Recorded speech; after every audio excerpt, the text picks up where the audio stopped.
नमस्कार, आप देख रहे हैं हल्ला बोल। आपके साथ मैं हूं अंजना ओम कश्यप। क्या है नरेंद्र मोदी का नया वाला फॉर्मूला? आज का हल्ला बोल गुजरात चुनाव पर है। गुजरात में बीजेपी ने विधानसभा उम्मीदवारों की लिस्ट जारी की है।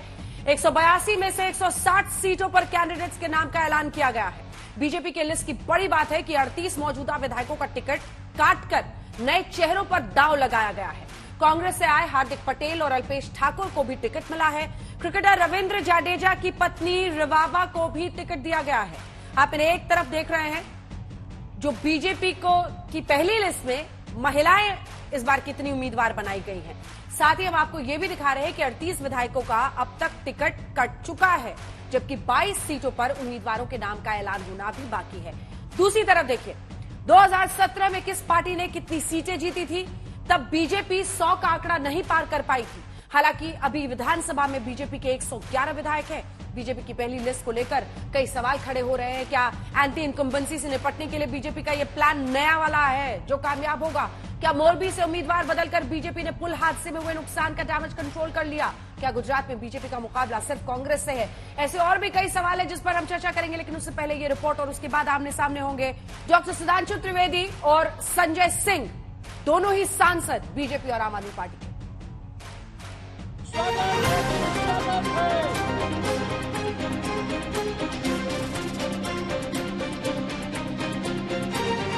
गुजरात के चुनावी रण में बीजेपी ने रणबांकुरों का ऐलान कर दिया है। 182 सीटों में से 160 सीटों पर बीजेपी के उम्मीदवार फाइनल हो चुके हैं, जिसमें पहले चरण के 84 नाम हैं। मुख्यमंत्री भूपेंद्र पटेल के लिए घाट लोदिया सीट तय की गई है।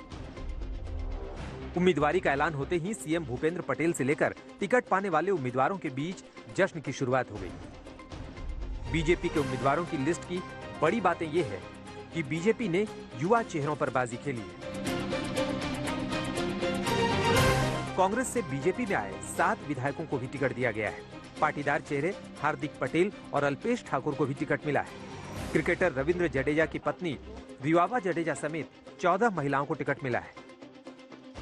केंद्र का हमारा जो नेतृत्व संभाल रहे हैं हमारे माननीय प्रधानमंत्री मोदी जी, अमित शाह साहब, जेपी नड्डा साहब, साथ पर साथ गुजरात का जो नेतृत्व, गुजरात की जो कमान संभाल रहे हैं भूपेंद्र पटेल साहब, सीआर पाटिल साहब, इवन जामनगर का जो हमारा संगठन का नेतृत्व है, उनका मैं तहे दिल से आभार व्यक्त करती हूँ कि पार्टी ने जिस प्रकार मेरे ऊपर भरोसा जता के मुझे ये जो अवसर प्राप्त मिला है, उनके लिए मैं तहे दिल से धन्यवाद करती हूँ। गुजरात बीजेपी अध्यक्ष सीआर पाटिल भी मानते हैं कि बीजेपी नए उम्मीदवारों पर दांव लगा रही है, लेकिन ये बदलाव बहुत बड़ा नहीं है। क्या ये एक सोची समझी रणनीति के तहत है? क्योंकि आपने टारगेट रखा था 182 में से 182 सीटों का। बस उसी के आधार पर हम आगे बढ़ रहे हैं। मुझे उम्मीद है नए चेहरे के साथ जो हम आगे बढ़ रहे हैं, जो हर बार 20-25% चेंज आता है, तो वही चेंज है, नई ताकत उससे मिलती है। लोगों को भी नए चेहरे के ऊपर विश्वास होता है, अपेक्षा भी होती है। तो इन सभी ताकत को लेकर एक बुके बनाकर जो हम चल रहे हैं, तो उससे हमारे टारगेट पर हम पहुंच जाएंगे। नए चेहरों के लिए जगह बनाने के लिए गुजरात के पूर्व मुख्यमंत्री और कई मंत्रियों तक ने खुद से चुनाव नहीं लड़ने का ऐलान कर दिया था। पार्टी का कहना है कि ऐसा उन नेताओं ने खुद ही किया था।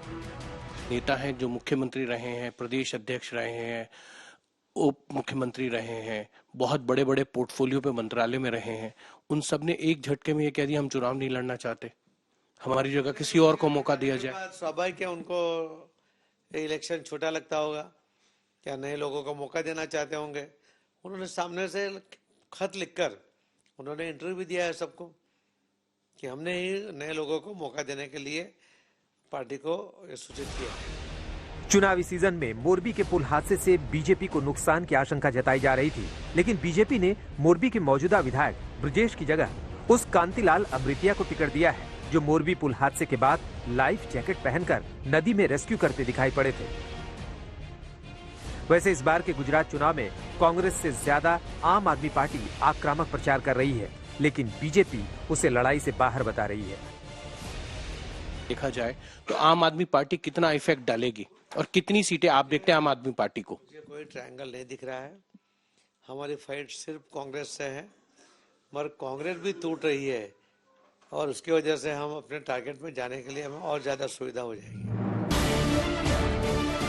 कांग्रेस के 77 में से 23 विधायक पार्टी छोड़ चुके हैं। बीजेपी का कहना है कि अगर 11 बार चुनाव जीतने वाला भी कांग्रेस छोड़ रहा है तो बीजेपी की बड़ी जीत की गुंजाइश पुख्ता हो जाती है।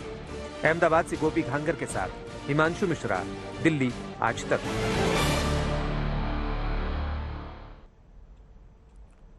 तो दोनों खास मेहमान हमारे साथ जुड़ रहे हैं। डॉक्टर सुधांशु त्रिवेदी हमारे साथ जुड़ रहे हैं, सांसद और प्रवक्ता भारतीय जनता पार्टी के, और संजय सिंह जी प्रवक्ता आम आदमी पार्टी के। कुछ ही देर में कांग्रेस पार्टी की भी तरफ से हमारे साथ प्रतिनिधि शामिल होंगे। सुधांशु जी, आप ही के साथ शुरुआत करते हैं। पूरे के पूरे घर के बदल डालूंगा, पूरे घर के नहीं भी बदले तो 1/4 तो बदल ही डाले। लोग कह रहे हैं कि विधायकों की एंटी इनकम्बेंसी से आप लोग डर गए, इसलिए 38 को आपने उड़ा दिया, और बड़े बड़े दिग्गज सब एक दिन पहले कहने लगे कि हम तो इस बार चुनाव ही नहीं लड़ेंगे। देखिए, एक बड़ी सामान्य सहज सी बात है कि किसी भी सरकार में जब भी कोई नया स्वरूप आता है, पार्टी में नया चुनाव होता है, तो 1/4 के लगभग तो बदले ही जाते हैं। ऐसा तो नहीं होता कि 90% या 60% वही लोग रिपीट होते रहेंगे। तो ये तो एक बड़ी स्वाभाविक सी बात है। कभी कभी 25% या 30% भी चेंज होते हैं। 25% तो बहुत ही स्टैंडर्ड नंबर है चेंज होने में। इवन आप देखिए, मंत्रिमंडल में भी बदलाव होता है तो कम से कम 15-20% तो पिछले वाले मंत्रिमंडल के भी बदलते हैं।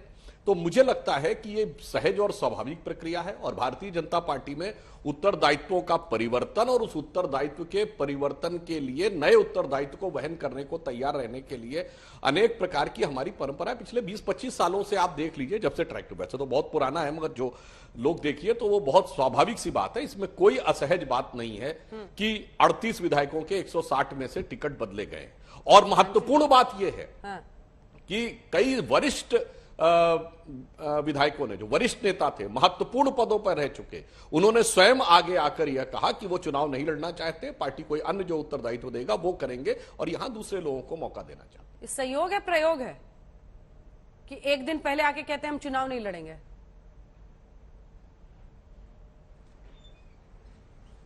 देखिए, हम ये बताना चाहते हैं कि जिसको ये लोग प्रयोग समझते हैं, वो हमारे यहां की परंपरा है। आज से नहीं, जब मोदी जी बने थे 2001 में, तब उन क्या थे, 50 वर्ष की आयु के थे। उसी समय बहुत सारे परिवर्तन हुए थे। राजनाथ सिंह जी भी उसी जमाने में चीफ मिनिस्टर बने थे। उसी समय याद करिए, शिवराज सिंह चौहान जी भी बने थे। ये सब लोग उस समय 50 या उससे कम की आयु के आसपास के थे। 90 के दशक में याद करिए, 1990 में जब मोदी जी राष्ट्रीय सचिव बने थे, तब वो लोग 40 वर्ष की आयु के थे। उसी समय सुषमा स्वराज जी, चाहे प्रमोद महाजन जी, ये जितने भी लोग आए थे, बाद में 90 के दशक में अरुण जेटली जी आए। तो एक व्यवस्थित ढंग से परिवर्तन होता है और सक्षम कार्यकर्ताओं को आगे आने का मौका मिलता है। इसलिए मैंने कहा, ये हमारे यहाँ का एक परंपरा है। जिन लोगों की दृष्टि है वो इसको प्रयोग समझे या संयोग समझे, परंतु हमारे लिए तो ये एक परंपरा का योग है। ठीक है।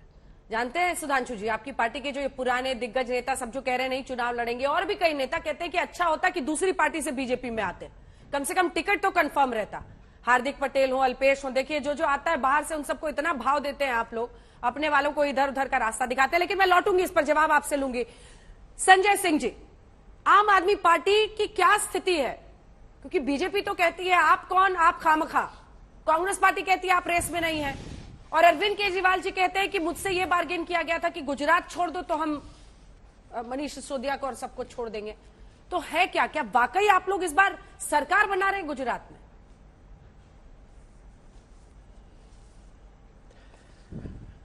देखिए अंजना जी, आप याद कीजिए कि जब पिछली बार एमसीडी का चुनाव ये लोग लड़ रहे थे, तो इन्होंने सारे एमसीडी के काउंसलर्स के टिकट काट दिए थे। कहा कि नहीं, सब नए लोगों को लड़ाएंगे, पुराने लोगों को हम बिल्कुल नहीं लड़ाएंगे। जिन्होंने 5 साल तक दिल्ली को एमसीडी के जरिए लूटने का काम किया, भ्रष्टाचार काम करने का काम किया, उनको सबको इन्होंने बदल दिया। 38 टिकट बदलना किस बात का संकेत है? ना ये संयोग है, ना ये प्रयोग है, ये एक दुर्योग है भारतीय जनता पार्टी के लिए, क्योंकि वो ऐसा मानते हैं कि उनके मंत्री, उनके विधायक, जिन्होंने जनता के लिए काम नहीं किया 5 वर्षों तक, उनकी टिकटें बदल दो, शायद उनके खिलाफ गुस्सा कम हो जाएगा। और आपने देखा होगा कि ये प्रयोग अलग अलग राज्यों में ये करते रहे। इसका सबसे बड़ा उदाहरण उत्तराखंड है, जहां पर ये 2-2 महीने में मुख्यमंत्री बदल देते रहे। तो यही काम आज इनको गुजरात में करना पड़ रहा है। क्यों करना पड़ रहा है? क्या घबराहट है आपकी? क्या ऐसी मुसीबत आपके सामने आ गई? मुसीबत यह आ गई कि अब आम आदमी पार्टी की एंट्री की वजह से स्कूलों में घूमना पड़ रहा है। गृह मंत्री को, प्रधानमंत्री को, स्वास्थ्य मंत्री को, स्वास्थ्य मंत्री स्कूल देखने जा रहे हैं। यह गुजरात में इनको करना पड़ रहा है। मुद्दों की बात मजबूरी में करनी पड़ रही है। और मुद्दे क्या है? अरविंद केजरीवाल की 300 यूनिट बिजली फ्री देने की गारंटी। मुद्दा क्या है? मुद्दा है गुजरात के बेरोजगार नौजवानों को हर महीने 3,000 रुपए बेरोजगारी भत्ता देने की गारंटी। और जब हम गारंटी की बात कहते हैं तो केजरीवाल जुमला नहीं बोलते, फर्जी घोषणाएं भी नहीं करते, गारंटी देते हैं। लाखों की संख्या में लोगों ने स्वयं से आकर गारंटी कार्ड भरा है। वो अरविंद केजरीवाल की गारंटी को प्राप्त किया है कि 8 दिसंबर के बाद जो गुजरात में परिवर्तन की सरकार बनेगी, आम आदमी पार्टी की जो सरकार बनेगी, वो सरकार हमको 300 यूनिट बिजली फ्री देगी। वो सरकार हमारे नौजवानों को 3,000 रुपए बेरोजगारी भत्ता देगी। आज मुद्दों की बात होने लगी, और मुद्दों की बात इस कदर होने लगी कि आप देखिए हमारे प्रधानमंत्री जी को एक कृत्रिम, एक बनावटी स्कूल में जाकर बैठना पड़ा और वहां फोटो खिंचवानी पड़ी कि देखो हम एक स्कूल में आए हैं, इसका नवीनीकरण। इस पर मैं सुधांशु जी से जवाब लूंगी, लेकिन मैंने जैसा आपने ये दुर्योग समझाया संजय जी, एक काउंटर क्वेश्चन है, स्कूल बंद कर रहे हैं। काउंटर क्वेश्चन है संजय जी। मैंने 2000 आप लोगों ने जो दिल्ली में दूसरी बार जब विधानसभा चुनाव लड़े तो आपने भी 15 एमएलए के टिकट काटे थे। तो आप लोग भी दुर्योग करते हैं क्या इनकी तरह? क्योंकि आपके 61 एमएलए में से सिर्फ 46 को आपने रिपीट किया था, 15 का पत्ता काट दिया था। तो आपका क्या था, सहयोग, प्रयोग या दुर्योग? नहीं, मैं ये कह रहा हूं कि जहां कहीं भी हमें दिखा होगा कि टिकट बदलने की आवश्यकता है, वहां हमने टिकट बदला।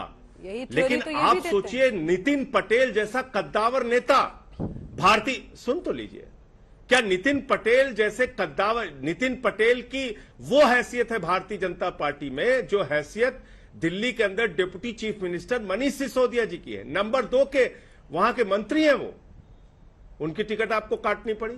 ठीक है, जाहिर सी बात है, आपका इतना दबाव रहता है, ईडी सीबीआई का इतना आतंक रहता है, कौन बोलेगा आपके खिलाफ? जिसकी भी टिकट कट रही है वो कह रहा नहीं हम पार्टी के साथ हैं, वफादार हैं, हम तो पार्टी में रहेंगे, खुद ही लिख के दे रहे हैं, ठीक है अच्छा किया पार्टी ने टिकट काट दिया। तो आपने तो ऐसा आतंक मचा रखा है अपनी जांच एजेंसियों का, आपके खिलाफ कौन मुंह खोलेगा? कोई नहीं करेगा। आपने मंत्रियों के टिकट काट दिए। आप बताइए हमने किस मंत्री का टिकट काटा दिल्ली के अंदर? 2015 की पूरी कैबिनेट दोबारा रिपीट हुई 2020 के अंदर। हमने कुछ एमएलए के टिकट काटे होंगे, मैं मानता हूं इस बात को, लेकिन 27 वर्षों से जिस पार्टी की सरकार है, आज उसकी परफॉर्मेंस की चिंता उनको होने लगी। शिक्षा पे, स्वास्थ्य पे, बिजली पे, पानी पे बात करने के लिए अगर किसी ने मजबूर किया तो आम आदमी पार्टी और अरविंद केजरीवाल ने। अरविंद केजरीवाल की 300 यूनिट बिजली फ्री की गारंटी ने, 3,000 रुपए बेरोजगारी भत्ता नौजवानों को देने की गारंटी ने, ये इनको विचलित कर रहा है, परेशान कर रहा है। इनके पास इस बात का जवाब नहीं है कि जिस राज्य में 27 वर्षों से इनका शासन है, उस राज्य में जहरीली शराब कैसे बिक रही है और 75 लोगों की जान कैसे चली गई। इनके पास इस बात का जवाब नहीं है कि एक कंपनी जिसको 2 करोड़ का ठेका आपने दिया, 12 लाख रुपए वो मरम्मत में लगाते हैं, 50 मासूमों के साथ 150 जिंदगियां चली जाती हैं, और आज तक उस मालिक के खिलाफ आपने कोई कार्रवाई नहीं की। सुधांशु जी, इनके पास इन सवालों का जवाब नहीं है। में आज गुजरात तीसरे नंबर पर है। सुधांशु जी, स्कूल और सरकारी साथ ही ये भी बताइएगा कि क्या आपकी पार्टी की जी कांस्टेंट चिंता ये रहती है कि जो जिन नेताओं को मतलब अचानक मुख्यमंत्री बना दिया जाता है, विजय रूपाणी जी फिर हटा दिया गया, फिर नितिन पटेल डिप्टी सीएम थे उनको हटा दिया गया, फिर इनको भूपेंद्र पटेल को बना, क्या आपकी पार्टी की एक कांस्टेंट चिंता रहती है कि जिनको हम मुख्यमंत्री बना रहे हैं, उप मुख्यमंत्री बना रहे हैं, उनकी एंटी इनकम्बेंसी न ले डूबे? कब तक मोदी की ही लोकप्रियता पर राज्य दर राज्य आप लोग चुनाव को लेकर आगे बढ़ेंगे? सीधा सवाल है सर आपसे।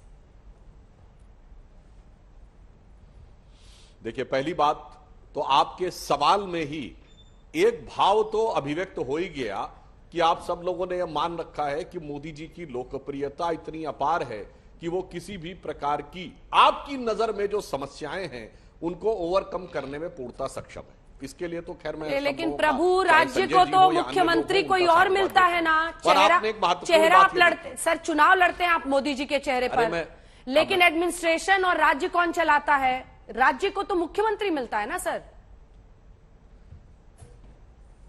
मैं उसी बिंदु पे आ रहा हूं, तो मतलब ये मान लिया गया, मगर वो आप लोगों का सोच है, मगर आपकी सोच में एक पॉजिटिव पॉइंट है, ये मैं सिर्फ कह रहा हूं हमारे नेतृत्व को लेकर। अब दूसरी बात मैं कहता हूं, जैसे संजय जी ने अभी बहुत जोश के साथ अपनी बात शुरू की, बाद में जो आपने आंकड़ा दिया तो उन्होंने भी 25% विधायकों के टिकट बदले थे। मैं इसीलिए मैं तो और ईमानदारी से कह रहा हूं कि हमारे किसी भी चुनाव के आप पूर्ववर्ती टिकट उठा के दीजिए, 20 से 25% के आसपास टिकट बदले ही जाते हैं। ये स्वाभाविक है। आप कोई 100% रिपीट करेंगे तो नए लोगों को तो कभी मौका नहीं मिलेगा, फिर तो वही लोग बार बार रिपीट होते रहेंगे। हमारे किसी भी उत्तर प्रदेश के चुनाव को देख लीजिएगा, पिछले चुनावों को देख लीजिएगा, ये बड़ी सामान्य सी बात है। हाँ, ये बात जो अभी संजय जी कह रहे थे तो मुझे एक बात याद आया, जब इनकी पार्टी गठित हुई थी तो इन्होंने भी अपनी एक एग्जीक्यूटिव काउंसिल बनाई थी जिसमें लोग बैठते थे वो कॉन्स्टिट्यूशन क्लब में। उसमें से कितने लोग अंदर हैं और कितने लोग बाहर हैं? अब अगर आप खोजिएगा तो पता चलेगा कि मेजॉरिटी तो बाहर जा चुके हैं। अब दूसरी बात याद करिएगा, ये लोग पहले बार जब अपना वो बनाए थे मैनिफेस्टो, तो गली गली मोहल्ले मोहल्ले जाके कहे थे कि हमने वो जनसभाएं की हैं जनता के बीच से। अब देखिए, उसके बाद दूसरे चुनाव में कभी नहीं दिखाई पड़ा, दिल्ली में ना गुजरात में दिखाई पड़ा। गारंटी की बात इन्होंने कहा, गारंटी तो थी लोकपाल की, और हुआ ये कि अपने पार्टी के अंदर के लोकपाल की घंटी बजा दी। गारंटी तो थी राइट टू रिजेक्ट और राइट टू रिकॉल की, और स्थिति हो गई कि दिल्ली का मॉडल ये कि दम घोटू हवा से लेके विषैले फेन से उभरती हुई जमुना नदी तक दिखाई पड़ती है, और पराली का धुआं, जो कहते थे पंजाब में रामबाण है उनके हाथ में, अब कहते हैं जी अब हम क्या करें, अभी हमें 1 साल का समय और दीजिए तब हम आपको बताएंगे। इसलिए यह गारंटियां जो आपने दी, वो गारंटी भी प्रदेश ने बहुत अच्छे ढंग से देखी है। और आपकी गारंटी की समझ को क्या कहा जाए कि आप तो जाकर उस ऑटो में बैठ गए थे, आपके नेता जो बाद में भारतीय जनता पार्टी का कार्यकर्ता निकला, तो कितनी जमीनी समझ आपको गुजरात में थी। और जो आप मुद्दों की बात कर रहे हैं, महंगाई, बेरोजगारी भत्ता, ये सब चीजें, मगर इन सबसे अधिक महत्वपूर्ण विषय क्या था? जिस दिन सवेरे सवेरे केजरीवाल जी ने ट्वीट किया था कि मैं 11 बजे अत्यंत महत्वपूर्ण विषय पर प्रेस कॉन्फ्रेंस करने जा रहा हूं, तो वो अत्यंत महत्वपूर्ण विषय था कि नोट के ऊपर देवी देवताओं का स्थान होना चाहिए। तो समझ में नहीं आता है कि आपका चेहरा क्या है। वो जो पंजाब में पराली जलाने वाला चेहरा, दिल्ली में दम घोटू हवा वाला चेहरा, या मुखौटा लगाए हुए महंगाई बेरोजगारी वाला चेहरा, या नोट के ऊपर देवी देवताओं के स्थान मांगते हुए केजरीवाल वाला चेहरा, या मंदिरों को शोषण बताने वाले गोपाल इटालिया वाला चेहरा। ये तो चेहरे के ऊपर कितने चेहरे हैं और कितने लोग साथ में छोड़ के जा चुके हैं। अब वो नाम गिना के मैं समय नहीं नष्ट करना चाहता। बड़े बड़े दिग्गज, मतलब प्रशांत भूषण, शांति भूषण, योगेंद्र यादव से लेके और आज तक कितने कितने लोग, कुमार विश्वास वगैरह सब जा चुके हैं। तो ये लोग जब ये कहने का प्रयास करते हैं, हमारे यहां तो जो भी है, मैंने आपको 30-40 साल का बताया, और पुराना तो आज की जनरेशन के लोगों को नहीं भी पता होगा, मुझे तो कुछ नाम याद भी हैं। सब सहज स्वाभाविक रूप में होता और पार्टी उत्तरोत्तर आगे बढ़ती चली जाती है। मोरबी में संजय जी, इन्होंने एक एग्जाम्पल दिया है, साबित किया है, जो वहां पर विधायक है उसको बदलकर जिस शख्स ने लोगों की जान बचाई, मदद की, उनको टिकट दिया है। ये सराहनीय है।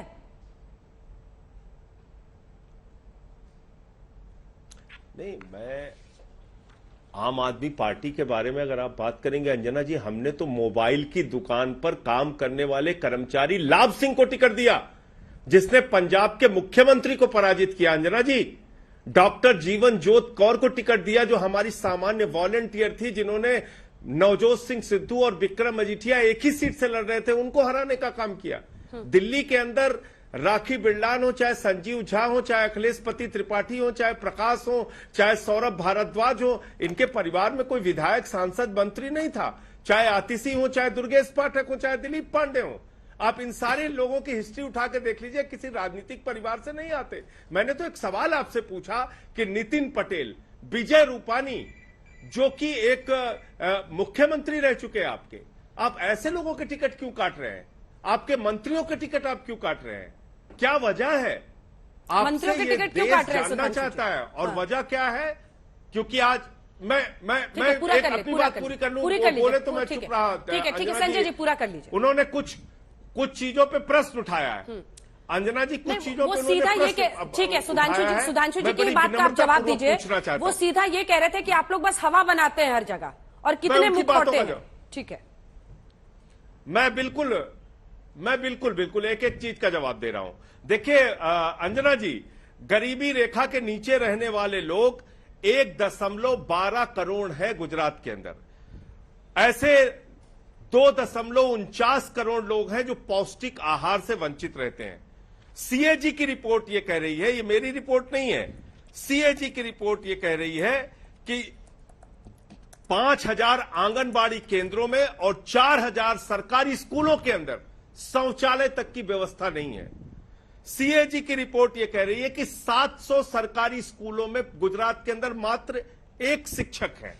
ये इनका जो गुजरात का मॉडल है, 1477 पीएचसी के अंदर 2,457 पद एएनएम के रिक्त पड़े हुए हैं। ये इनके स्वास्थ्य की व्यवस्था है। और 15 वर्षों में मात्र एक सीएचसी खोली है इन्होंने और 14 पीएचसी इनकी बंद हुई है। ये सारी रिपोर्ट है जो मैं आज निकाल के लेके आया और एक हफ्ते गुजरात में रहा। आप जाएंगे, आपको अहमदाबाद चमकता हुआ मिलेगा, लेकिन जैसे ही आप ग्रामीण क्षेत्रों में जाती हैं, जिंदगी की दुश्वारियां आप देखेंगे, आंखों से आंसू आ जाएगा। पानी की समस्या से लोग जूझ रहे हैं, शिक्षा की समस्या से लोग जूझ रहे हैं, स्वास्थ्य के संकट से जूझ रहे हैं, बेरोजगारी के संकट से जूझ रहे हैं। गुजरात के अंदर नौजवानों को कॉन्ट्रैक्ट पे नौकरी दी जाती है, यहां तक कि पुलिस की भी नौकरी कॉन्ट्रैक्ट पे वहां पर दी जाती है, उनको परमानेंट नहीं किया जाता। तो हमने क्या करके दिखाया है, यह मैं आपको उदाहरण के तौर पे 2 मिनट में बता देता हूं। दिल्ली वो राज्य है जहां पर 200 यूनिट बिजली फ्री, 400 यूनिट बिजली आधे दाम पे, पानी मुफ्त मिलता है, फरिश्ते जैसी योजना है, माताओं बहनों के लिए बस की यात्रा फ्री है, बुजुर्गों के लिए तीर्थ यात्रा फ्री है, मोहल्ला क्लिनिक में 200 तरह की जांच फ्री है और दवाएं मुफ्त है। दिल्ली के अंदर आज ऐसे सरकारी स्कूल बने हैं जिनको देखने के लिए अमेरिका के राष्ट्रपति की पत्नी, ट्रंप की पत्नी हिंदुस्तान आती है तो कहती है हमें केजरीवाल और मनीष सिसोदिया का सरकारी स्कूल देखना है। स्विमिंग पूल के निर्माण, एथलीट के ग्राउंड, एयर कंडीशन कमरे, हॉकी के ग्राउंड, ये दिल्ली के सरकारी स्कूलों में बनाए हैं हमने विधवाओं की पेंशन दोगुना की, वृद्धा की पेंशन दोगुना की, दिव्यांगों की पेंशन दोगुना की। और आपने क्या किया, दिव्यांगों के रेलवे के कंसेशन तक आपने खत्म कर दिए। रेलवे में जो डिब्बा लगता था विकलांगों के लिए, इस पर जवाब लेती हूं। खत्म कर दिया। एक छोटा सा आपसे प्रश्न आप तो महान है, सारी बातों पे सिर्फ जो लोग सिर्फ झूठ बोलने का काम करते हैं वो हमें। और गुजरात और पंजाब में दिल्ली मॉडल तो देखिए आप दूसरी बार जीत कर आए। बिजली का बिल आया है, 51 लाख पंजाब के अंदर भी जीरो बिजली का बिल आया है। दिल्ली मॉडल में तो आप दिल्ली वापस जीत कर आए हैं, वहां बनने शुरू हो गए, लेकिन बात गुजरात की है, भर्ती हो गई। बात गुजरात की है जहां पर प्रधानमंत्री और गृहमंत्री दोनों की गारंटी पे भरोसा, गुजरात के लोगों को भरोसा क्यों है? भरोसा हो भी गया, आपको सर्टिफिकेट मिल गया भरोसा क्यों है? क्योंकि हमने दिल्ली आएगा, सर्टिफिकेट आ जाएगा 8 दिसंबर को। हाँ, वही पूछ रही थी 8 दिसंबर को सर्टिफिकेट आएगा अंजना जी। ठीक है। और जैसे दिल्ली में लोगों ने भरोसा किया, पंजाब में लोगों ने भरोसा किया, अब गुजरात में लोग भरोसा कर रहे हैं, इसीलिए तो बौखलाए हुए हैं। ये दोनों पार्टियां इलू इलू कर रही हैं आपस में। कांग्रेस कह रही है बीजेपी को वोट दे दो, इनका एक कांग्रेस का विधायक बोला बीजेपी को वोट दे दो। चलिए इसका जवाब बीजेपी वाले कह रहे हैं हमारी लड़ाई कांग्रेस से है। आपने अभी सुना, ये दोनों लोग एक दूसरे को जिताने में लगे हुए हैं। जनता आम आदमी पार्टी को जिताने में लगी हुई है। सुधांशु जी, देखिए, संजय जी के मुंह से एक बात तो निकली कि अहमदाबाद चमचमाता हुआ दिख रहा है, यहां तो दिल्ली धुंध में फंसा हुआ दिखता है।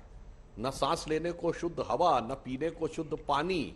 और एक बात बताइए, इतने वर्षों में एक बड़ा अस्पताल नहीं बना, एक बड़ा कॉलेज नहीं बना, और उसके बाद आकर इन लोगों का वास्तविक चरित्र ये देखिए, इन्होंने कितनी प्रेस कॉन्फ्रेंसें की थी सेकेंड वेव के समय में कि ऑक्सीजन की कमी से इतने लोगों की मृत्यु हो रही है। आज यदि दिल्ली सरकार से पूछा जाए कि भाई तू सूची बता कितने लोगों की ऑक्सीजन की कमी से मृत्यु हुई, तो इनका जवाब शून्य में आता है, जवाब ही नहीं देते। ये इनका चरित्र है, दिल्ली का मॉडल है कि एक तरफ दिखाओ और दूसरी तरफ हकीकत। हमने क्या किया हम बताना चाहते हैं। इन्होंने स्कूल की बात कही, जब मोदी जी आए उस समय गुजरात में ड्रॉप रेट 30% के आसपास थी, जो आज 1.7% स्कूल ड्रॉप रेट हो गई है। यानी लगभग 99% बच्चे जो स्कूल में एडमिशन लेते हैं वो अपनी पढ़ाई पूरी करके ही आगे निकलते हैं। उस जमाने में जब गुजरात का जीडीपी 99,000 करोड़ रुपया होता था, आज 20 लाख के आसपास है, यानी 20 गुने की वृद्धि हुई है। हाँ। और इतना ही नहीं है, बदलाव सिर्फ इतना ही नहीं दिखा है, बदलाव ये दिखा है कि आज बताइए, हम एक ऐसे देश थे जो मिसाइल बनाते थे परंतु जहाज नहीं बना पाते थे। आज वायुसेना के लिए जहाज बनाने की फैक्ट्री एयरबस के साथ कोलैबोरेशन में गुजरात में आई है। ठीक है, अगर आप देखें तो फिनटेक सिटी यानी फाइनेंशियल टेक सिटी सबसे पहले अहमदाबाद में गुजरात में आया। एक सेकंड सर, तो ऐसा लग रहा है कि बीजेपी आप फैक्टर पर, आम आदमी पार्टी फैक्टर पर अपने आंखों में पट्टी बांधना चाहती है। वो कह रहे हैं आप और कांग्रेस वाले इलू इलू कर रहे हैं। आप कहते हैं कि हमारा तो कांग्रेस से मुकाबला है, और कांग्रेस वाले कहते हैं कि हम तो बीजेपी के साथ हमारी लड़ाई है। तो क्या आम आदमी पार्टी पर आंखों पर पट्टी बांध लेने से वो रहेंगे ही नहीं? अच्छा अंजना जी एक बात बताइए। हाँ। हम और संजय जी दोनों जो हैं यहां बहस कर रहे हैं, ठीक है, अपनी अपनी पार्टी का पक्ष रख रहे हैं, दोनों सांसद हैं, पर कांग्रेस का एक बड़ा ही युवा और आक्रामक सांसद है, वो गुजरात के आसपास फटक ही नहीं रहा है। वो बाएं दाएं दूर दूर बच बच के निकल रहा है, कोई गुजरात में बड़ा नेता आ ही नहीं रहा है। तो ये सेटिंग किसकी है? ये आम आदमी पार्टी यानी मुख्य विपक्षी दल यदि वहां पर ऐसा लग रहा है कि लड़ना ही नहीं चाह रही है, और दूसरा दल जो जिनकी पालकी इनकी पालकी कांग्रेस नहीं ढोई थी दिल्ली में, सबसे पहले सत्ता की चौखट तक पालकी ढोकर आम आदमी पार्टी को कांग्रेस नहीं पहुंचाया था। तो जो सेटिंग नजर आ रही वो तो यहां आपकी डिबेट पे नजर आ रही। बताइए, कांग्रेस पार्टी आ नहीं रही है और आम आदमी पार्टी लड़ रही है, यानी खुद ही कांग्रेस पार्टी एक प्रकार से मौका दे रही है। आप लोगों ने राहुल गांधी से सेटिंग कर ली है ताकि तुम्हें स्कोप मिले। संजय जी वो कह रहे हैं आप लोगों ने राहुल गांधी से सीधा सेटिंग कर ली है। आप देखिए बहुत अच्छा, देखिए सुधांशु जी अपनी बात में ही फंस गए। वो खुद से मान रहे हैं कि कांग्रेस पार्टी के नेता राहुल गांधी जी गुजरात में मेहनत नहीं कर रहे हैं, प्रियंका गांधी जी गुजरात में मेहनत नहीं कर रही है, सोनिया गांधी जी गुजरात में रैलियां नहीं कर रही। खुद से मान रहे हैं, अभी आपके चैनल पे मान रहे हैं कि कोई कांग्रेस का नेता वहां चुनाव नहीं लड़ रहा है, कांग्रेस वहां पे चुनाव लड़ते हुए नहीं दिख रही है। उसके बावजूद अभी आपने सीआर पाटिल का बयान चला है, कह रहे हमारी लड़ाई कांग्रेस से है। उसके बावजूद प्रधानमंत्री जी का बयान चला कि हमारी लड़ाई कांग्रेस से है। उसके बावजूद जेपी नड्डा जी का बयान निकल के आया, हमारी लड़ाई कांग्रेस से है। तो सेटिंग किसकी है भाई? जिस पार्टी को आप खुद ही मान रहे हैं कोई चुनाव नहीं लड़ रही है, उसने मैदान छोड़ दिया है, उसके बावजूद आप उसके साथ इलू इलू कर रहे हैं। और मैं आपको बता दूं, कांग्रेस का एक विधायक बसोया, अंजना जी, उसने बाकायदा अपनी सभा में कहा कि भाई ठीक है हमको वोट मत देना, लेकिन आम आदमी पार्टी को वोट मत देना, भारतीय जनता पार्टी को वोट दे देना। कांग्रेस का विधायक इनका प्रचार कर रहा है। इतनी दुर्दशा में पहुंच गए ये लोग। आम आदमी पार्टी को हराने के लिए, रोकने के लिए दोनों मिल गए हैं, और जो पार्टी चुनाव ही नहीं लड़ रही, और कांग्रेस के बारे में बिल्कुल सही है, कांग्रेस पार्टी चुनाव ही नहीं लड़ रही। कांग्रेस अगर आज वहां गुजरात के अंदर बुरी तरीके से हार रही है, उसका सफाया हो रहा है, तो उसका यह कारण है कि वो चुनाव लड़ ही नहीं रहे। और आम आदमी पार्टी के पक्ष में, उसकी गारंटी के पक्ष में 300 यूनिट और 3,000 रुपए बेरोजगारी भत्ता, इन मुद्दों पर गुजरात की जनता वोट दे रही है। आप फिर भी कह रहे नहीं हमारी टक्कर कांग्रेस से, हमारी टक्कर कांग्रेस से। तो क्या आप जनता को मूर्ख समझते हैं? क्या लोग इन बातों को समझते नहीं, आपकी चालों को? हमें जवाब देते। और क्या ये लोग इस बात को नहीं समझते कि कांग्रेस ने अपने सामने बोर्ड लगा रखा है, यहां सस्ते रेट में विधायक बिकते हैं। कांग्रेस ने अपने कार्यालय पर बोर्ड लगा रखा है, यहां सस्ते रेट में विधायक बिकते हैं। अगर लोगों ने गलती से कांग्रेस को जिता भी दिया तो वो तो आपकी पार्टी में चले जाते हैं मान्यवर। कर्नाटक में जिताया आपने तोड़ लिया, मध्य प्रदेश में जिताया आपने तोड़ लिया, उत्तराखंड में जिताया आपने तोड़ लिया, अरुणाचल में जिताया तो कांग्रेस, गोवा में जिताया आपने तोड़ लिया। तो कांग्रेस जहां जीतती भी है वहां तो आप तोड़ के लेके चले जाते हैं। इसलिए लोगों ने अब आपकी चालें समझ ली है दोनों लोगों की। अब जनता गुजरात की कह रही है अब आप दोनों के इलू इलू में हम नहीं फंसेंगे, हम आम आदमी पार्टी को जिताएंगे। ठीक है, जवाब सुनिए सुधांशु जी का। हाँ अच्छा, अब मैं जवाब दे देता हूं। पहले तो मैं एक पॉइंट जो पिछली बार कहना स्लिप कर गया था, हाँ। वो बताना चाहता हूं। पिछली बार संजय जी ने बोला 51 लाख जीरो बिल आए हैं बिजली के। अंजना जी, ये सारा खेल तो ये जीरो बिजली के बिल में है। हकीकत में अगर इनको ईमानदारी से करना होता तो जैसे डायरेक्ट बेनिफिट ट्रांसफर के द्वारा सब्सिडी दी जाती है, किसी का बिल आता भाई 650 रुपए बिल है, वो 650 रुपए उसके बैंक से अकाउंट में पहुंच जाते। पर इन्होंने जानते क्या किया है? इन्होंने बिजली कंपनियों का हजारों करोड़ का बकाया एक एग्रीमेंट करवाया है उसके बोर्ड में अपनी पार्टी के पदाधिकारियों को भेजकर कि जनता को मुफ्त बिजली के नाम पे जो सब्सिडी दी जाएगी वो आपके उस लेनदारी से, यानी जो सरकार को देना है उसको, सरकार की जो देनदारी है उसमें लेनदारी है, एडजस्ट कर लिया, यानी कंपनियों को जो देना है सरकार को उसमें एडजस्ट कर लिया जाएगा। अब तो ग्राहक को पता ही नहीं लग रहा है कि उस जीरो बिल जो दिखाया गया आपका, उसमें पर्ची कितने नाम की फाड़ दी उस कंपनी के नाम पे, 1000 की, 2000 की 3000 की।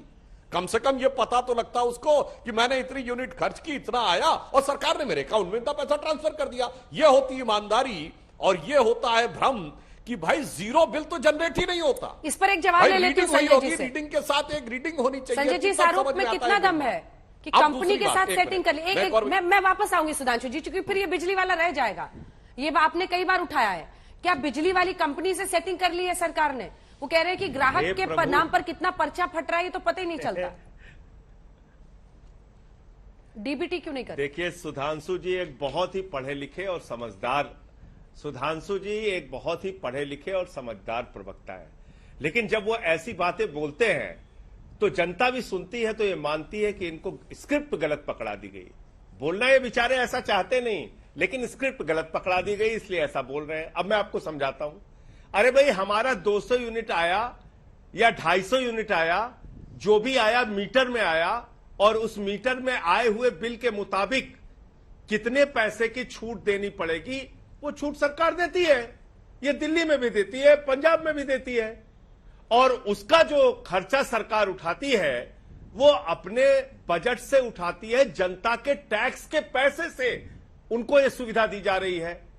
और दिल्ली राज्य, अभी एक रिपोर्ट आई है अंजना जी, पूरे देश में सबसे कम महंगाई दर अगर किसी राज्य में है तो दिल्ली में है, अरविंद केजरीवाल जी की, जहां पर ये तमाम मुफ्त योजनाएं चलती है जिसको रेवड़ी कह के ये लोग अपमानित करते हैं। अब मैं बताता हूं असली रेवड़ी ये लोग क्या करते हैं। जनता का टैक्स उठाते हैं, अडानी को लाखों करोड़ रुपए, 13.5 लाख करोड़ की संपत्ति है अडानी की।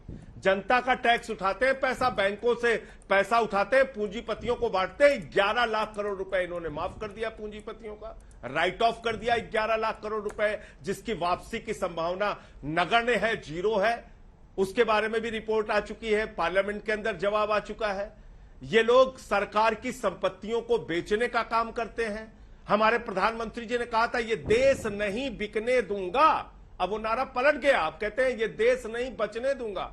रेल बेच रहे हैं, सेल बेच रहे हैं, LIC बेच रहे हैं, बैंक बेच रहे हैं, कोल इंडिया बेच रहे हैं, BPCL बेच रहे हैं, सड़क बेच रहे हैं, बिजली बेच रहे हैं, पानी बेच रहे हैं, स्टेडियम बेच रहे हैं, FCI बेच रहे हैं, पूरा हिंदुस्तान बेचने पे लगे हुए हैं। 6.5 लाख करोड़ की संपत्ति भारत की बेचने का टारगेट रखा है भारतीय जनता पार्टी। मैंने सुधांशु जी के जवाब में से बीच में बिजली पे आप पे आए थे, उनको जवाब पूरा कर लेना क्या है। ठीक है संजय जी, मैं लौट रही हूँ, अब पूरा जवाब दीजिएगा सुधांशु जी। और रेवड़ी से याद आया कि जो हिमाचल में आप लोग साइकिल दे रहे हैं सर, ये रेवड़ी है या जन कल्याण है? हाँ, मैं दोनों बातों में जवाब देता हूं। पहले मैं संजय जी ने जो बात कही, इनकी आम आदमी पार्टी को इतनी आसानी से अपन बच के नहीं जाने दे सकते। मैं बता रहा हूं क्या होता है। संजय जी या हम दोनों लोग सांसद हैं, हमें हवाई जहाज की जितनी यात्रा अनुमन्य है, तो क्या होता है, हवाई जहाज का टिकट हम लेते हैं, 5000 6000 जितने का पड़ा, वो पैसा हमारे अकाउंट में आ जाता है। तो समझ में आता है ना कि इतना था, इतना हमें मिल गया, तो हमारे लिए उतनी यात्रा मुफ्त हो गई। परंतु ये बताइए मान्यवर, अगर ये हो कि बिल जीरो आएगा तो उस जीरो बिल की आड़ में उस हवाई जहाज की कंपनी को 5000 मिल गए कि 25000 मिल गए, तो हमको पता ही नहीं लगता। ये खेल हो रहा है। इसीलिए मैं कह रहा हूं, बिल जनरेट करके आए और पैसा रिइंबर्स हो तो माने कि ईमानदारी से मुफ्त में किया जा रहा है। ये जीरो की आड़ में कितने जीरो बनते चले जा रहे हैं उस कंपनी के साथ, यह नहीं पता लग रहा है। अब मैं कांग्रेस की बात कहना चाहता हूं। देखिए, कांग्रेस का वोट पिछली बार 42% था। अब अगर आम आदमी पार्टी को यह लग रहा है कि क्या वो 42% से अधिक वोट पाने का प्रयास कर रहे हैं, ऐसा तो नहीं हो सकता एक बार में। एक कहावत होती है अंजना जी, आप लोग भी, संजय जी भी उत्तर भारत के रहने वाले, एक कहावत होती है, हाथी कितो दुबराई तो भैंसे से भारी रही। यानी हाथी कितना भी दुबला होगा तो एक बार में वो भैंसे से तो भारी रहेगा। तो एक बार में इनका वोट 42 पहुंच जाएगा और वो 42 से नीचे आएंगे, ऐसा नहीं है। सेटिंग तो इनकी कांग्रेस से यह है कि ये जो भी कुछ वोट पाए तो उसमें क्या होगा कि कांग्रेस नहीं लड़ रही, कांग्रेस को पता मुख्य विपक्षी दल तो हम ही हैं। तो हम तो बिल्कुल सही कह रहे हैं, जो 42% वोट पाया है उससे हमारी लड़ाई है। परंतु वो इनको स्कोप क्यों दे रही है वो तो कांग्रेस से पूछना चाहिए कि ना डिबेट में आते हैं, ना चुनाव में जाते हैं, ना रैली में जाते हैं, जबकि उनके पास 42% वोट था और छाती ठोक के कहते थे कि उन्होंने कितनी 70 से ऊपर सीटें 80 के आसपास जीती थी पिछली बार। उसके बावजूद इनको मौका दे रहे हैं। और चूंकि मैं इस आधार पर भी कह रहा हूं, पहले भी इनकी सरकार वो बनवा चुके हैं और एक नहीं अनेक मुद्दों पे, फिर चाहे वो शाहीन बाग हो, सीए एनआरसी हो, अनेक प्रकार की चीजें हो, उस पे इनकी और कांग्रेस की जुगलबंदी रही है। इसलिए इस बात का शक पैदा होता है कि कांग्रेस और इन्होंने कोई सेटिंग की हुई है। अब हमारा आप क्या बात कर रहे हैं संजय जी, हमारी और कांग्रेस की आप इलू इलू की बात करते हैं।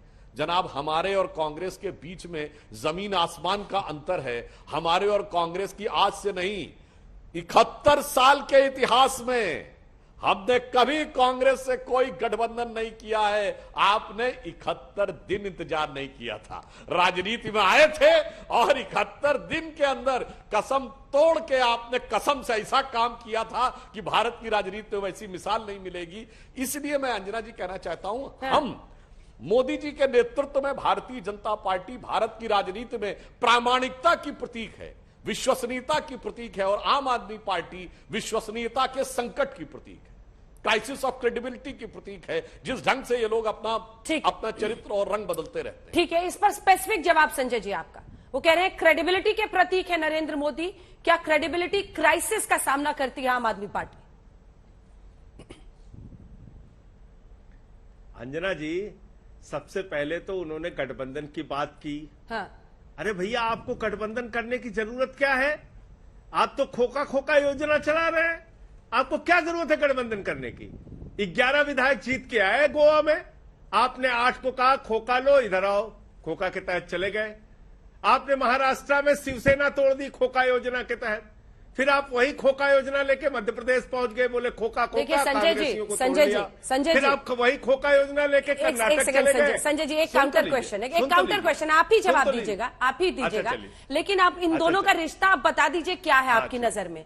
या तो इलू इलू का रिश्ता है या खोखा खोखा का रिश्ता है? कभी आप इलू इलू कहते हैं, कभी खोखा खोखा कहते हैं। मैं बता तो रहा हूं। अरे सुन तो लीजिए, अभी इनका कई चैनलों का अगर खुद का सुधांशु जी का उठाकर आप देखेंगी बयान, तो इनके बयान अपने आप में विरोधाभासी हो जाते हैं।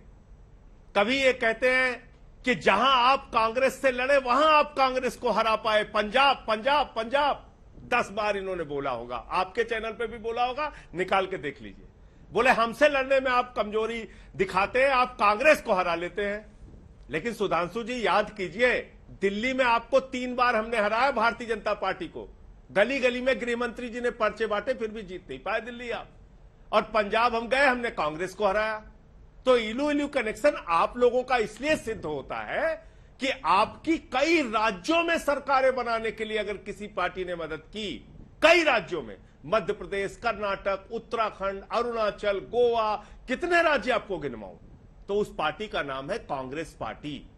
वहां पे मैंने कहा तो आपको, बोर्ड लगा हुआ, यहां सस्ते रेट में विधायक बिकते हैं। एक फिल्म आई थी बहुत पहले, दूल्हा बिकता है। अब कांग्रेस की हालत यह हो गई है, विधायक बिकता है, विधायक बिक रहे हैं उनके, आप खरीद रहे हैं, आपका खोखा खोखा कनेक्शन है। अभी आपने एक मुद्दा और बहुत ही महत्वपूर्ण उठाया, मेरी बातों का जवाब दिए बगैर आपने उस बात को बाईपास कर गए आप, कि जिस अडानी की संपत्ति 2014 में 37,000 करोड़ थी, आज 13.5 लाख करोड़ कैसे हो गई, इसका जवाब आपने नहीं दिया। आप भारत की संपत्तियां क्यों बेच रहे हैं, इसका जवाब आपने नहीं दिया। आपने भारत की सेना में अग्निवीर जैसी योजना ला दी, महंगाई देश के अंदर चरम पर पहुंचा दिया, इसका जवाब नहीं दिया। गुजरात की हालत आपको बताया मैंने, शिक्षा पे, स्वास्थ्य पे क्या है ये आपने नहीं बताया, कोई बात नहीं। लेकिन एक मैं सीधे तौर पे ये कहना चाहता हूं, आज आप बताइए, अगर दोनों पार्टियां किसी पार्टी से परेशान हैं तो उस पार्टी का नाम है आम आदमी पार्टी, और आपके पास कोई थर्मोमीटर नहीं है।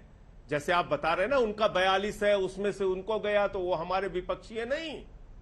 हम कांग्रेस का वोट तो ले ही रहे हैं, भारतीय जनता पार्टी के भी मतदाता ऊब चुके हैं आपसे, जिन्होंने 27 वर्षों से आपका कुशासन देखा गुजरात के अंदर, वो अब बदलाव चाहते हैं।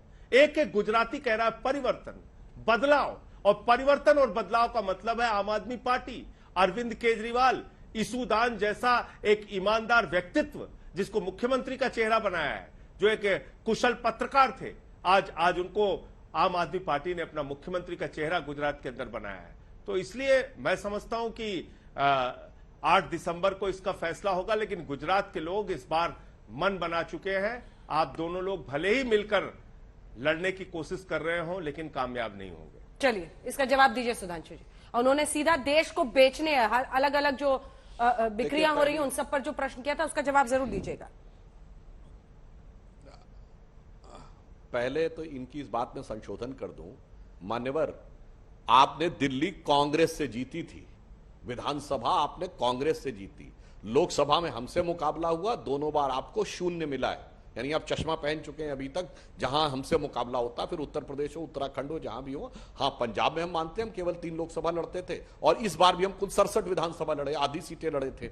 जिस दिन हम स्थिति में होंगे लड़ने की, तब स्थिति भिन्न होगी। हाँ, अब जो ये बात कहने का प्रयास करते हैं कि इस बात को बेच रहे हैं, इस बात को वो कर रहे हैं, मान्यवर, आपको पता है कि एयर इंडिया का घाटा कितने का था? बताइए, 60 हजार करोड़ रुपए का घाटा। यानी भारत के टैक्स पेयर का पैसा निरंतर आप उसमें डालते रहिए। किस चीज के लिए? केवल ये बताने के लिए, जबकि पूरी दुनिया में इतना बदलाव आ रहा है। मैं संजय सिंह जी से पूछना चाहता हूं, हम और आप दोनों बैठे हुए हैं, आज प्राइवेट टीवी चैनल में बहस कर रहे हैं ना। जब दूरदर्शन होता था तो ऐसी बहस होती थी? बताइए, अगर सब चीजें ओपन हुई तो उससे लाभ हुआ या हानि हुई? संजय जी, आप मोबाइल कौन सा यूज करते हैं, सिर्फ सरकारी या प्राइवेट? बताइए, आप एयरलाइंस कौन सी यूज करते हैं? दोनों चीजें आने पे, बस चलती है दोनों चीजों में, टैक्सी चलती है सारी की सारी चीजों में। अरे साहब, विकास के मार्ग से जनता को भटका कर यह कहने का प्रयास करना कि तुम उसी जगह पे खड़े रहो जहां 40-50 साल पहले थे। कांग्रेस ने 1991 में स्वीकार कर लिया था कि नेहरू का सोशलिज्म का मॉडल खत्म है, मगर आज यही कारण है कि आपने खूब मोहल्ला क्लिनिक सबकी बात कही, एक बड़ा अस्पताल नहीं बनवा पाए, एक बड़ी यूनिवर्सिटी नहीं बना पाए, एक कोई बड़ी इंडस्ट्री नहीं ला पाए। इसीलिए, क्योंकि आपको यह है, और जवाब इसलिए नहीं है अंजना जी, भाई ये शराब घोटाले में ये लोग आरोपी हैं, यानी शराब के नशे में मदहोश हैं। फिर बिजली का भी घोटाला कर चुके हैं, अब बिजली का भी झटका खा चुके हैं। और हकीकत यह है कि गांधी की फोटो अपने कार्यालय से हटाकर गांधी के प्रांत गुजरात में जाकर, वो ड्राई स्टेट गुजरात में, दिल्ली में दारू का दरिया बहाने वाले लोग जाकर यह कहने का प्रयास करेंगे कि मेरी विश्वसनीयता देखो, मेरी प्रतिबद्धता देखो, तो गुजरात की जनता बहुत समझदार है, और वो आपका चेहरा और चेहरे के ऊपर लगा हुआ मुखौटा दोनों देख। ठीक है, छोटा सा जवाब संजय जी। दारू का दरिया कह रहे हैं कि कैसे चलेगा ये गुजरात में, गांधी के गुजरात में? देखिए अंजना जी, हमसे विरोध के चक्कर में अपनी ही ताकत कम करने लगती है जब भारतीय जनता पार्टी और सुधांशु त्रिवेदी जी, तो मुझे अफसोस होता है। 2013 में इनकी 33 सीटें आई थी और हमारी 28 सीटें आई थी। 2015 में ये हमसे लड़े, 2020 में हमसे लड़े, 2013 में हमसे लड़े। ये कोई चुनाव हारने के लिए लड़ते हैं। आज पहली बार ये टीवी चैनल पे खुलासा कर रहे हैं कि आम आदमी पार्टी के खिलाफ जो चुनाव लड़ते हैं वो हारने के लिए लड़ते हैं, जीतने के लिए नहीं लड़ते। 3 बार विधानसभा का चुनाव दिल्ली में केजरीवाल जी से हारे, उसको स्वीकार करने के लिए भी तैयार नहीं हो रहे हैं। अब आ जाइए पंजाब में 54 सीटों पर इनकी जमानत जब्त हुई, गठबंधन करके हमारे खिलाफ लड़े थे। 2017 में भी ये लड़े थे, अकाली दल बीजेपी की वहां पे सरकार थी, कई वर्षों से 10 साल से वहां इनकी सरकार थी, वहां हारे हमसे।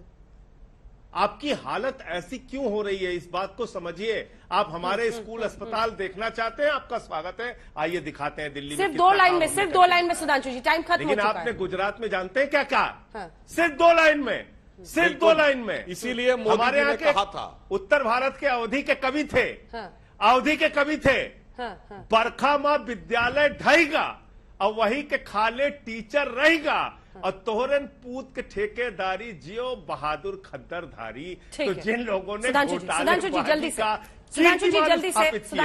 कि आज जिनके भ्रष्टाचार के कारण संजय जी रुकना पड़ेगा सर, टाइम खत्म हो गया। सुधांशु जी सिर्फ 2 लाइन्स। नहीं सुनिए, ये जो आपने बोला ना, ये अवधि के कवि थे रफीक सदानी, उन्हीं की लाइन में आगे बोल दूं। उन्हीं की लाइन आगे है, तुम्हें मदारी तुम्हें शिकारी, न तो नमाजी न तो पुजारी, तुम्हें मदारी तुम्हें शिकारी, जियो बहादुर खद्दरधारी। सब देख रहे हैं। आप दोनों का धन्यवाद। देखते रहिए आज तक।